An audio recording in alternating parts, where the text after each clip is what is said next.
السلام عليكم، كيف دايرين؟ لاباس عليكم؟ وعواشر مباركة ان شاء الله تدخل عليكم بالصحة والسلامة. اليوم البنات ان شاء الله غادي نشارك معكم الطريقة ديال التريد على طريقتي، ديال المنطقة الشرقية. هاد الطبق البنات اللي كيجمع ما بين المالح والحلو كما كنعرفوا على الاطباق المغربيه ديالنا. غادي نشارك معكم البنات بواحد الطريقه جد مبسطه وسهله. كما كتشوفوا البنات كيجي ورقه على اختها، وكيجي فيه واحد المذاق زوين وواحد اللون زوين. غادي نعطيكم السر باش يجيكم فحال هكذا. غادي ندوزو على بركه الله الطريقه والمقادير في نفس الوقت. عندي هنا البنات جوج زلايف ديال الفورس مع زلافه ديال الفينو، نفس الزلافه نعبروا بها البنات كلشي. غادي نزيد واحد شويه ديال الملحه، وغادي نزيد معلقه كبيره ديال السمن، هنا البنات السمن الحار. وغادي نزيد واحد المعلقه ديال السكر سنيده، اللي ما بغاش البنات السكر سنيده يدير العسل. صافي هنايا غادي السر البنات باش يجيكم هاد الورقه هذه اللون ديالها زوين وحتى المذاق، زعفران شعره. هنا البنات درتو في الماء يكون غليان، خليته واحد ما بين 10 دقائق حتى ربع ساعه باش يطلق لنا مزيان، عاد كنزيدوه. صافي وهنايا البنات غادي نعجن بالماء اللي يكون دافي، ماشي بارد وماشي سخون. صافي المهم هنايا كما قلت لكم غادي نجمع العجينه، وغادي ندلكها مزيان، ما تكونش مرخوفه وما تكونش مطلوقه بين وبين. وغادي نديرها في واحد البلاستيك البنات غذائي، وغادي نخليها ترتاح. وبامكانكم البنات تعجنوها بالليل وديروها في الثلاجه حتى الصباح. هنايا البنات هذا هو الشكل ديالها، يعني خصها تكون بحال هكذا عجينه اللي مدلوكه مزيان. غير دلكوها البنات واحد شويه، ديروها في بلاستيكه راها كدهن راسها راسها.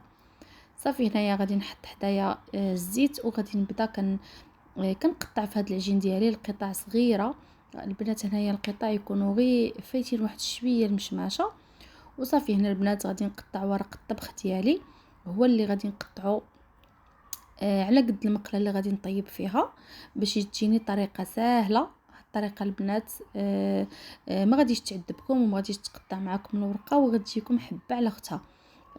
صافي هنا غادي نبقى ندهن البنات بالزبده والزيت، وكان هذه هي الطريقه كما موضح في الفيديو. كنبقى نقلب الورقه ديالي من الجناب والفوق لتحت. صافي وكنبقى هكذا ندير وحده على وحده ونغطي هكذا بشي زيف باش ما تنشفليش.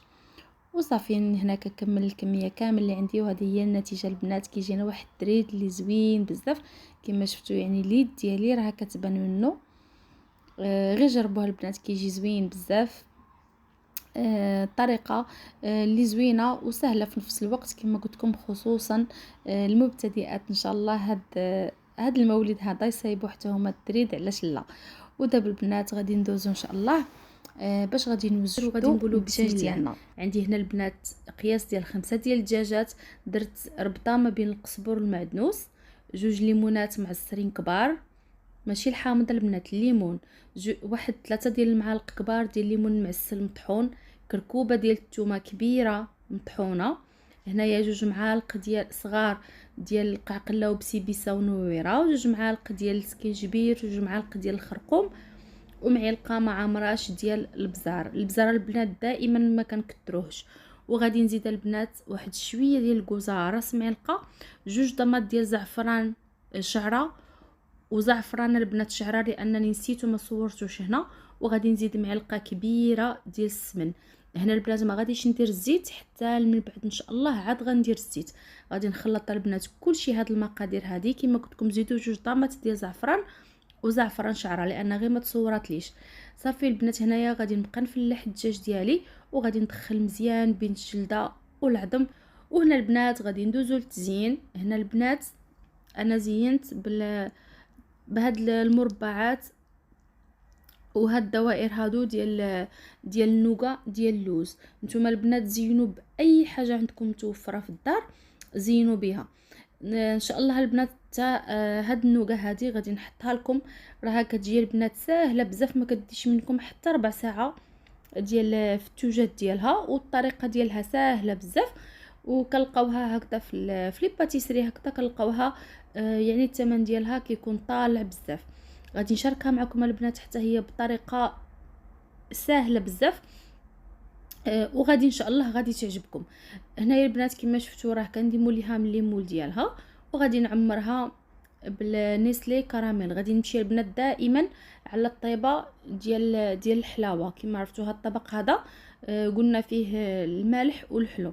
البنات اللي غادي يقولوا لي ما درتيش العطريه ديال اللي كنديروا في المساخن اللي كنديروا في الرفيسه، كما قلت لكم البنات هذا الطبق هذا يعني كيجي حلو. فقط كنكتفيو بقعقله بسيبيسا ونويره، كناخذهم وكنحمرهم واحد شويه وكنطحنهم، كيعطيونا واحد المذاق وواحد الريحه واعره زوينه بزاف. صافي البنات هنا من بعد ما زينت هادوك بالمشماش مقطع والاخرين بالورد، غادي ندوز هنا البنات للتمر اللي بطبيعه الحال غادي نمسحو بما زهر. دائما البنات التمر اولا الشريحه كنمسحوها هكذا نمسحو غير القياس اللي بغينا، ما تنمسحوش كلشي باش ما يدخلش معاه الماء ويغمل. غادي نمسحو بما زهر وغادي نعمرو بنيسلي حتى هو، وغادي ندير فيه هكذا طريفات ديال الكركاع اللي بطبيعه الحال حتى هما مسحناهم وحمرت واحد شويه عاد عمرت به. وهنا البنات المشماش حتى هو مسحته. وهنا غير كنوريكم الشكل ديال الورده اللي غندير من بعد ان شاء الله. غادي ندير فيه هكذا البيض ديال السمان. انا هادشي البنات كامل وجدته بليله قبل الخبز ديال التريد، وهذا الشيء تزيين درتو بنهار قبل، ومن بعد لا غد ليه درت غير الدجاج يطيب. المهم راكو عارفين وحمرته. صافي هنا البنات غادي ندير هنا الدجاج، وغادي ندير واحد جوج بصلات كبار، وغادي ندير جوج عويضات ديال القرفه. الملح ما درتهاش نهائيا لان الدجاج مغسول مزيان، وراني درت واحد جوج كنورات ديال السمن. صافي البنات هنايا غادي ندير غير شويه ديال الماء وغادي نقلي، ومن بعد غادي نزيد الماء طايب، وغادي نخلي الدجاج يطيب على نار تكون مهيله. وما غاديش البنات نديرو دابا الزيت حتى من بعد عاد، وغادي ندير الزيت حتى تدخل العطريه مزيان في الدجاج عاد غادي نزيد الزيت. صافي هنايا البنات غادي ندوزو للبصله. البنات هنايا درت عندي 3 كيلو ديال البصله اللي قطعتها جوانح تكون رقيقه، غادي نعسلوها بوحدها. غادي ندير عفوا كما شفتوا معلقه ديال القرفه كبيره، معلقه ديال الخرقوم، تقريبا نفس المقادير اللي درنا في الدجاج غادي نديروهم هنا. غادي ندير نص معلقه صغيره ديال البزار، معلقه صغيره ديال السكينجبير، وهنايا المعلقه البنات ما عمرش ديال ديك العطريه اللي قلنا بسيبيسا وقعقله ونويره. وغادي ندير واحد بسيبيسا بحال هكذا حيت جاتني العطريه قليله بزاف. غادي نزيد واحد العود ديال القرفه، وغادي نزيد شويه ديال الزيت، واحد نص كاس ديال الزيت لاننا من بعد غادي نزيدو شويه ديال الزيت، وغادي نزيد معلقه كبيره ديال الزبده. غادي نقلي هذا الشيء كلشي البنات فوق البوطه، ومن يتقلى لي وتهبط لي البصله ما غاديش نديرو الملحه، غادي ناخذو من داك المرق اللي طابلنا فيه الدجاج غادي نصفيوه وغادي نزيدوه على البصله، وغادي نخليوها طيب على خاطرها حتى تعسل.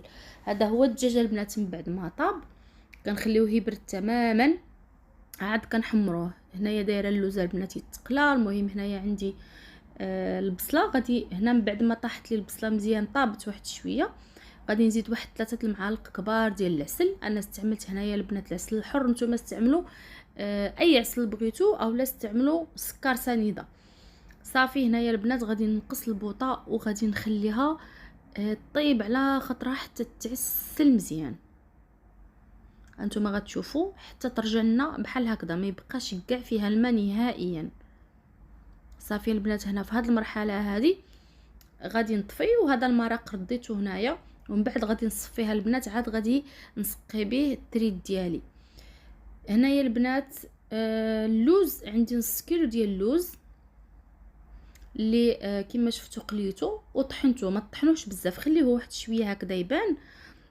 وغادي نزيد هنايا معاه واحد نص كاس ديال المرق ديال الدجاج اللي يكون مصفي، وغادي نزيد معاه هنايا واحد 4 المعالق كبار ديال النسلي. ممكن انكم تزيدوا معها البنات غير السكر، اللي ما داروش نسلي دير غير السكر، ونزيدوا كما قلنا من داك المرق ديال الدجاج. صافي هنايا البنات وصل وقت التقديم. وهنايا البنات التريد راه ما كنقطعوهش كنخليوه بحال هكذا. الصراحه البنات هاد الطبق هذا راه بحال اللي كتاكلوه في البسطيله تماما، كيجي زوين بزاف. المهم هنايا غادي نبدا كنحط كما شفتوا، يعني كنهزوها هكذا من الوسط وكنحطها هكا بحال الشكل مقبى واحد شويه. البنات ديروا نتوما القياس اللي بغيتو. انا هنايا راه تقريبا 2 كيلو اونص ديال الورق ديال التريد مع 5 ديال الدجاجات، حيت حنا كنا هنايا كتار درنا هذا القياس هذا. المهم اللي البنات اللي يكونوا غير هكذا بوحدهم اولا تقدروا ديروا الكميه اللي بغيتو اللي غتكفيكم اولا اللي غتاكلوها. هنا البنات راه صفيت مزيان هذيك المرقه حتى بقات لي لاصوص هكذا صافيه غير بوحدها. غادي نسقي ومن ما نكتروش بزاف، نديرو غير شويه صافي ديال المرق. يعني هذا راه ماشي رفيسه، هذا راه تريد باش نكونوا متفاهمين. صافي هنا البنات غادي ندير ديك البصله معسله. صدقوني البنات اللي غادي يجربوا هذا الطبق هذا غادي يدعيو معايا الصراحه كيجي زوين بزاف. حنا راه ما بقى منه حتى شويه كليناه كامل. صافي البنات هنا غادي نزيد البصله.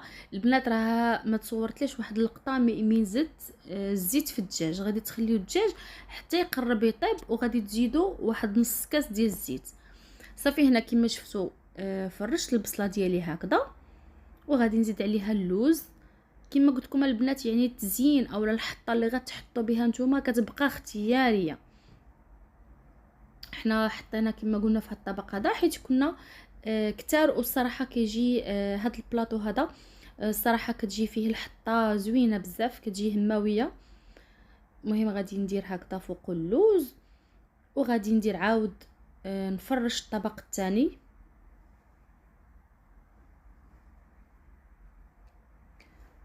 كنحطوه غير بحال هكذا مقبين. يلا البنات وجدوا راسكم عيد المولد النبوي ان شاء الله ما بقى والو. يلا وجدوا راسكم وصايبوا هذا الطبق هذا لانه غادي يعجبكم بزاف وغادي يعجب حتى العائله ديالكم. كما قلت لكم راه بحال اللي كتاكلوا في البسطيله تماما او احسن. صافي هنا البنات غادي عاود نسقي واحد شويه، ما نكتروش بزاف. من بعد نحطوا هكذا المرق اللي بقى لنا نحطوه مع في الجنب هكذا ديال الطبق. وراه ما كيحتاجش حيت البصله معسله كاين اللوز وهو شويه مرق صافي راه كيجي هو هذاك.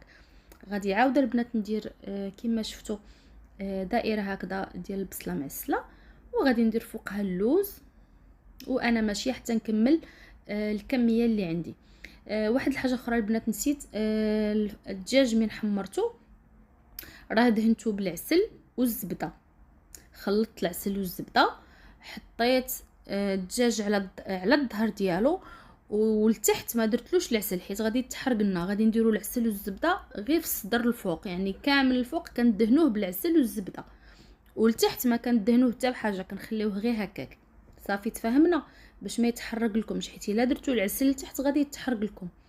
غادي عاود البنات هنايا غادي نروي واحد شويه وصافي كما شفتوا غادي نحط الدجاج ديالي.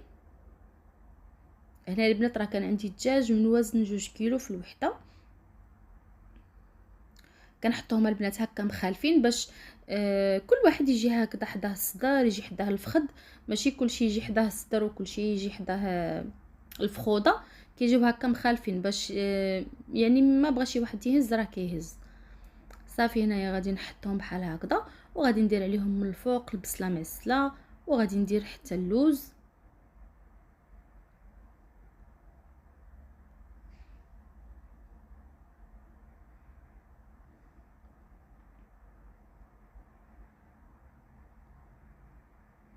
دائما البنات حيدوا لكم التزيين بحال شكل وريضه كنديروا فيه الفوق.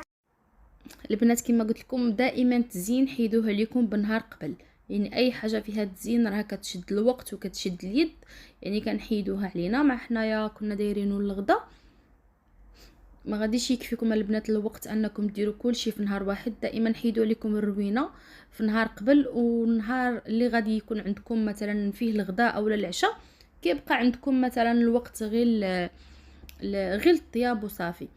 وصافي البنات هنايا غادي نزين بهذاك المشماش اللي قطعت معكم. درت فوقه هكذا البيض خليته حتى زعما حتى النهار اللي غادي نحط فيه وسلقت البيض. راكو عارفين البيض ملي كيتسلق كيدير داك اللون بحال الموف لداخل، انا بعدا ما كيعجبنيش، يعني خليت حتى داك النهار وسلقته. وصافي غادي نزين هكذا بالتمر اللي عمرنا بالنسلي والقرقاع وغادي ندير هذيك النوغه. وكما قلت لكم البنات يعني تقدروا تزينوا فقط غير باللوز وديك البصله معسله وهكذا داك المشماش والبيض ديال السمن، راه كيجي حتى هو مزيان. وهنايا البنات غادي نكونوا وصلنا للنهايه ديال لا فيديو هذا، وكنشكر بزاف البنات اللي وصلوا معايا حتى للنهايه ديال لا فيديو. كنقول لكم البنات بارطاجيو مع الاصدقاء ومع الاحباب ديالكم، فعلوا جرس التنبيهات. البنات اللي مازال ما تابوناو عندي في لاشين تابوناو، والبنات اللي مابونين عندي كنقول لكم مرحبا بكم والف مرحبا. وغادي نخليكم مع تتمه ديال لا فيديو، وكنقول لكم البنات بالصحه والراحه.